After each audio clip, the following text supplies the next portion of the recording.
En esta píldora vamos a centrarnos en la prensa cómica en España. Y vamos a ver entonces lo siguiente.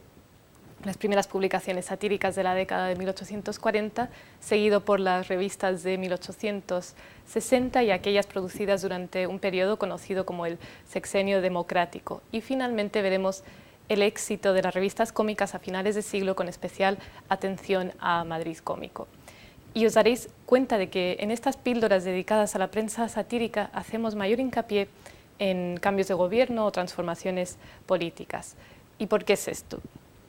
Pues porque la prensa satírica es quizás el medio impreso que más siente y refleja cambios políticos debido a su naturaleza crítica con las instituciones. La prensa cómica es sumamente importante, entonces, como un indicador, incluso como un termómetro social. Y de hecho, ha sobrevivido hasta nuestros días. Pensemos que nuestras revistas y periódicos actuales están dominados por la fotografía, pero las secciones cómicas, las viñetas o caricaturas han perdurado precisamente por esa razón, por la posibilidad que ofrecen como crítica o comentario social y político. Empezamos entonces con esta pregunta: ¿cuáles fueron las primeras publicaciones satíricas en España? Durante la década de 1840 se crearon un número considerable de publicaciones. En este sentido coincide con ese primer momento de experimentación y lanzamiento de la prensa satírica en el resto de Europa, como hemos visto en la píldora anterior. Y aquí vemos dos ejemplos: La risa y el fandango, creado por Wenceslao Aguas de Isco. Otros títulos del periodo fueron Fray Gerundio, El Domine Lucas, La guindilla o La linterna mágica. Y estas publicaciones, al igual que la prensa europea, encontraron su raíz en una estética de la exageración y deformación, y en la literatura de tipos y costumbres. En cuanto a la prensa satírica de esta década de 1860, nos importa especialmente porque fue un lugar de experimentación y una plataforma para muchos dibujantes que colaborarían en la prensa cómica hasta finales de siglo. Y vamos a hablar de dos: El Cascabel y Gil Blas. Aquí tenemos El Cascabel, que fue dirigido por un empresario y escritor costumbrista llamado Carlos Frontaura, que colaboró en varias revistas hasta finales de siglo. El Cascabel destaca por hacer mayor uso de la publicidad, como vemos aquí, donde el director se promocionó a sí mismo, pero también introdujo anuncios relacionados con otros productos y proyectos. Gil Blas marca un momento importante en la prensa gráfica, ya que las ilustraciones empiezan a ganar terreno sobre el texto. Y esta revista fue crítica con las leyes de prensa y con los gobiernos moderados, como vemos aquí en esta caricatura de O'Donnell. No obstante, sus dibujantes colaboraron en numerosas revistas posteriores, tanto cómicas como ilustradas.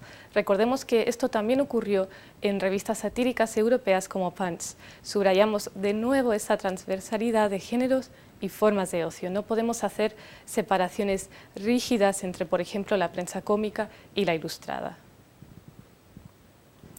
La Revolución de 1868, conocido como la Gloriosa, derrocó al reinado de Isabel II y fue sucedido por un periodo de 6 años llamado el Sexenio Democrático o Liberal.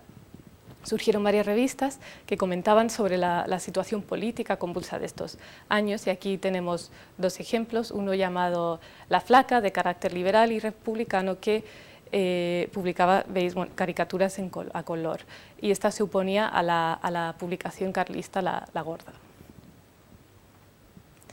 Con la restauración monárquica borbónica en las últimas décadas del siglo, no todas estas revistas sobrevivieron, pero lo que sí sobrevivió o incluso despegó, sobre todo hacia la década de 1880, fue la gran popularidad de la prensa cómica. Una tradición que, como vemos, venía moldeándose desde mucho antes.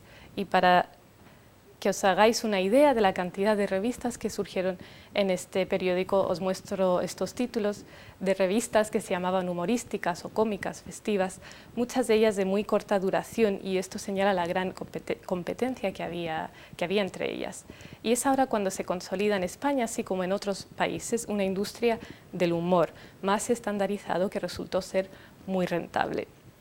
y llegaba a otras manifestaciones culturales. Pensemos, por ejemplo, en el género chico, cuyos letristas colaboraron o provenían de este tipo de publicaciones.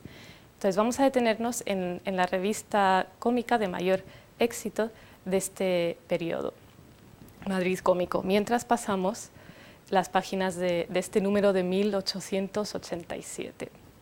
Madrid Cómico fue fundado por Sinesio Delgado en 1880 y duró hasta 1923. ¿Y por qué subrayamos su longevidad? Pues porque aguantó la competencia a finales de siglo de otras revistas que ya introducían unos precios más competitivos y formatos novedosos, como fue Blanco y Negro, por ejemplo. Para 1886, Madrid Cómico ya llegaba a 7.000 ejemplares, duplicando su producción en pocos años. Y gran parte de su éxito se debió a la mentalidad empresarial de su fundador, que logró mantener una base estable de lectores, cambiando sus estrategias para acomodarse a los gustos. Madrid Cómico tiende a ser asociado a los valores conservadores de la Restauración y de las clases medias del periodo, pero como nos cuenta la historiadora Margot Verstick, también recoge muchas ideas más complejas sobre la identidad, en este caso vemos un número dedicado a Galicia, o nociones sobre la ciudad, la vida urbana y la modernización. No debemos hacer entonces una lectura simple de los dibujos y caricaturas, bajo ellas yacen muchos significados. En resumen, podemos decir que la prensa cómica es un indicador muy valioso que nos revela no solo qué hacía reír a la gente, cómo se divertían, sino también cuáles eran sus inquietudes y sus modos de expresarlas.